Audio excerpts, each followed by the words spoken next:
Everyone has had a moment where they just wanted someone, literally anyone, to be there. Loneliness doesn't always shout. Sometimes it comes at a whisper at 2 a.m. when the rest of the world becomes quiet and your thoughts become so loud you can't think, let alone sleep. I remember having one of those nights, sitting on the floor of my room in the dark, phone in hand, scrolling through my contacts, trying to figure out who, if anyone at all, I could reach out to. I wasn't looking for advice, just someone to care. I ended up messaging a friend I'd always turn to, but deep down, I knew the conversation would be very one-sided. I stared at the screen for a while. Feeling much worse than I had before, I reached out. That moment became one of many where I realized I was pouring my heart out to the wrong people who were never equipped to hold it. For a very long time, I convinced myself I had to figure it out all alone, almost as if needing help was a show of weakness that I was never able to afford. I told myself no one would really understand me, or worst of all, that no one would even begin to try. Maybe it was because not reaching out was easier than risking being misunderstood. Regardless, I built walls because of this and called it being independent, when in reality, I was just disguising my true isolation. So I wore my loneliness like a heavy bag, pretending I was okay, smiling, still showing up, still checking the boxes, while inside, I was carrying the weight of everything I couldn't say out loud. It took time, but I've come to understand that real strength isn't about enduring pain in silence. It's about finding the right people, people who don't need you to be anything other than yourself. You know how people say growing up is supposed to be this freeing, soul-nourishing adventure? The fantasy our elders paint about growing up often comes to a painfully abrupt halt when we enter our middle school years, or at least that was my experience. For me, middle school was a 3-year-long social experiment and how much humiliation one kid could take before ending up a recluse in the library forever. I, along with several others at that age, didn't necessarily understand why people treated me the way that they did. I found myself asking endless questions like, is there something wrong with me? Is it because of how I talk or how I look? But no matter how many times I asked these questions, I never really got an answer. After a while, I started to truly believe that the problem wasn't the people around me, it was actually me. And because of that, I started to convince myself that I could just change who I was to fit in and everything would be okay. But it wasn't.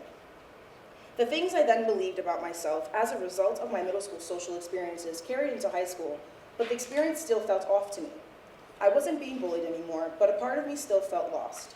I had friends, yes, but I didn't always feel like I belonged. I had no idea who I was, and because of it, I was constantly trying to change into different versions of myself just to fit in or to feel like I belonged. But here's one thing you have to remember that I didn't always. When you're always trying to change yourself to fit in with the people around you, you risk losing sight of who you truly are.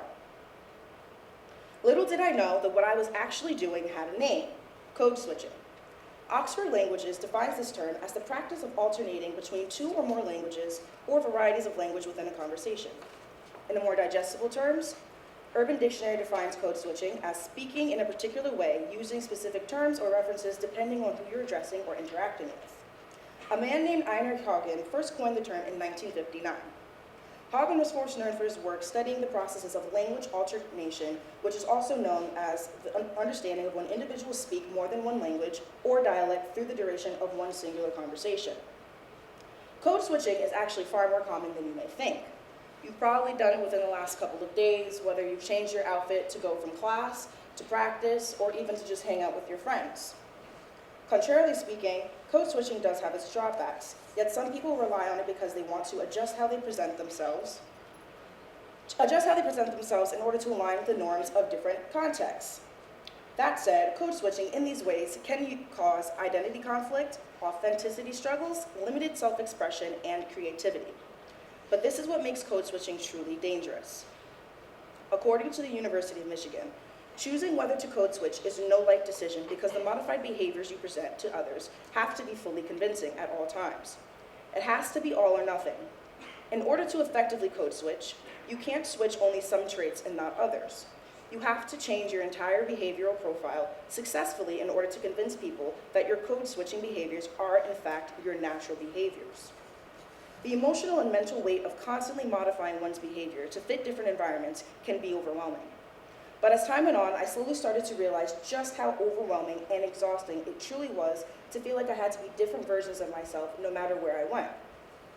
I began noticing that the people I felt most safe around were those who accepted me for who I truly was, without having to perform or change at all.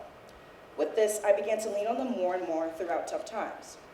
For example, when I needed support studying for multiple exams during my college semesters, I would lean on my friends to form study groups in order to ensure that not only did I get my work done, but I felt supported along the way. Over time, there was an accumulation of smaller awakenings that slowly but surely helped me change the way I see myself and those around me. By this point, I was able to realize that the people I felt most safe around and comfortable around were those who accepted me as I was, without making me perform or feel the need to change myself. They weren't the ones who only wanted to be around me when I was either going along with everything they wanted to do or was perfectly fine and met their expectations always. Instead, the people I was around were those who saw me as I was. They were the people who always made space for me, not just when I was easy or convenient to be around, but I was also figuring things out. Going to college made me realize this on a deeper level. College has a way of stripping away all of the excess noise and really leaving you with yourself. You're constantly surrounded by people, yes, but it can be the loneliest you've ever felt, and I experienced this during my freshman year. But that's almost the irony of it. You're fully immersed in an environment fruitful with possible connections, yet you always find yourself starving for something far more real. But it's in those moments that you're able to realize that presence does not always equate to closeness, and that real, genuine connections with people requires more than just that. It demands vulnerability. I remember walking back to my dorm one night after leaving the library, passing by groups of friends laughing, and suddenly felt like I didn't belong anywhere. I was doing all of the right things, getting good grades, getting involved, but inside, I was a complete mess. There was this one class where I had to share a personal reflection for a project. I remember staring at the blank page, trying to write something that sounded okay. Something that wouldn't make me look too vulnerable. But I couldn't fake it anymore. And it was this assignment that really forced me to look at what I had been avoiding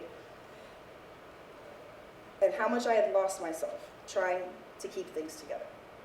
That moment was very uncomfortable, even painful, but it was the beginning of me getting honest with myself. College has helped me learn how to study better and write papers, but it's also forced me to confront who I was when no one was watching. It made me ask myself, who am I really? And what do I actually need right now? And slowly, I started finding the courage to stop pretending and start healing. The people who eventually became my true friends were those who accepted me in my quiet moments just as much as my loud ones. They didn't need me to always have the right words or the best, most perfected responses. They just needed me to be real. From these experiences, I've also learned that the road to self-discovery isn't linear or easy. On some days, I'd wake up feeling like I had everything together, and on some days, I felt completely lost and disillusioned. But during my darkest days of uncertainty, the people who really cared about me never did anything to make me feel like I needed to have all the answers. They reminded me that I didn't need to have it all together to be deserving of their time and connection. And honestly, coming to this realization is the moment I can truly mark as my biggest shift. Being able to understand that I don't need to earn my place in the world by being someone else's version of enough or satisfactory. I was enough just the way that I was. So, as you take the time to reflect on my story, I hope you have the time today to reach out to someone who makes you feel truly seen, truly like yourself.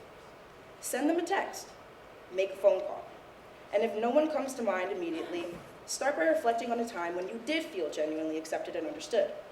Better yet, take action into your own hands and put yourself out there for the possibility of connection. Join the group you've been nervous to join.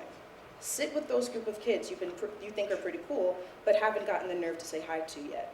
True connections begin with just one brave step.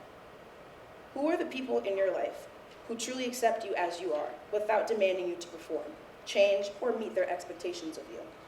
If you haven't found those people yet, it's okay. But how can you start finding them, you may ask?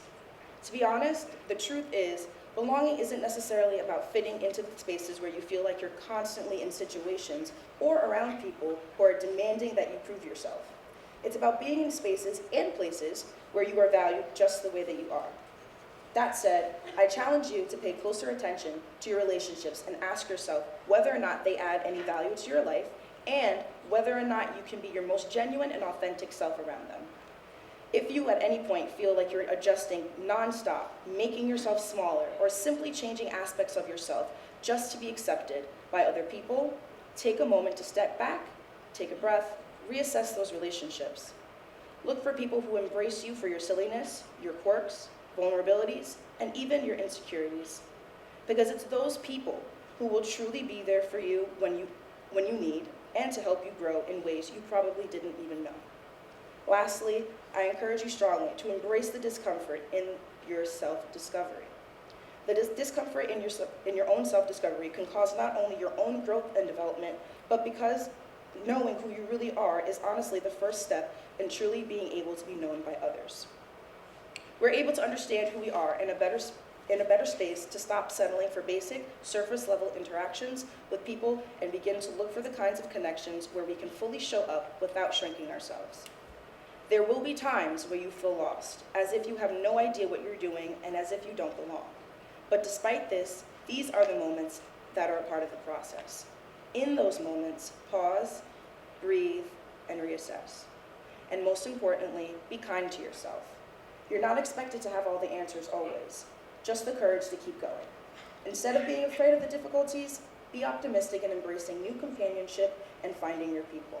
Because at the end of the day, it's about finding these types of connections that allow you to walk away confidently in who you are. And once you do that, you truly belong. Thank you.